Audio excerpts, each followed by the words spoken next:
Hindi natin makukuha ang bagay-bagay sa buhay natin ng mabilisan.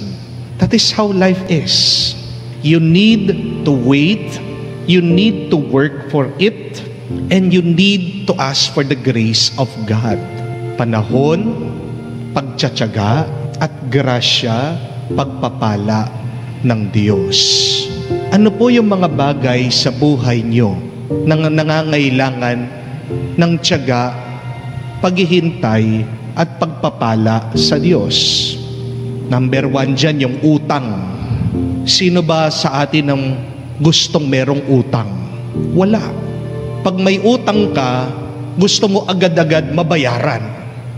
Pag may utang ka, gusto mo agad-agad mawala dahil nawawalan ka ng peace of mind, nawawala yung iyong tuwa at saya sa kakaisip sa utang, sa kakaisip sa pera.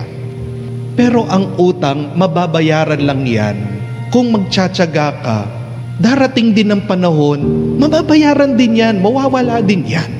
Magtsaga ka, magtiwala ka. Ganyan din po yung relasyon natin sa bawat isa. Hindi natin maaalis na minsan merong away, may hidwaan. Merong mga ibang mag-asawa, naghiwalay. Father, paano po ba magbabago itong asawa ko? Napakaraming bisyo.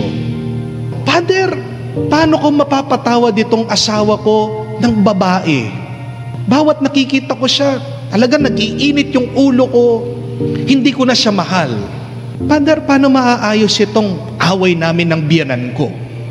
You cannot fix that, heal that immediately. Sabi nga po nila, time heals all wounds.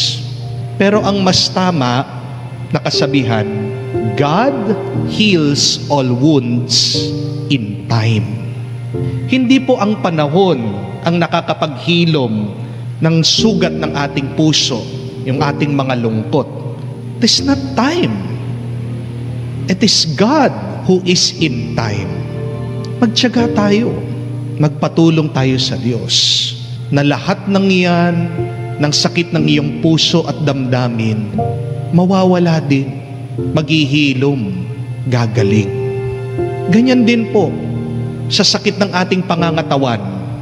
Tumatanda tayo Hindi naman po natin maaalis na hindi tayo magkakasakit. Pero ang problema sa atin, tayo'y nagmamadali. We are so impatient. Gusto natin pagkainom natin ng gamot, agad-agad gagaling tayo. Pero there is no magic pill. Wala naman pong gamot na mahika, mahiwaga, papalakasin ka, aalisin ang iyong sakit. Who heals? It is God. When does God heal? It is not in our time. In God's time. Tiwala ka sa Kanya, sa panahon ng Diyos, sa oras ng Diyos, papagalingin ka niya. Huwag sasakit ang loob mo. Huwag kang magagalit. Huwag mong sasabihin na dasal na ako ng dasal, walang nangyayari. Hindi naman po natin nakikita ang lahat Hindi mo naman talaga nakikita kung ano yung nangyayari sa loob ng iyong pangangatawan. You have to trust that God is doing something in our time.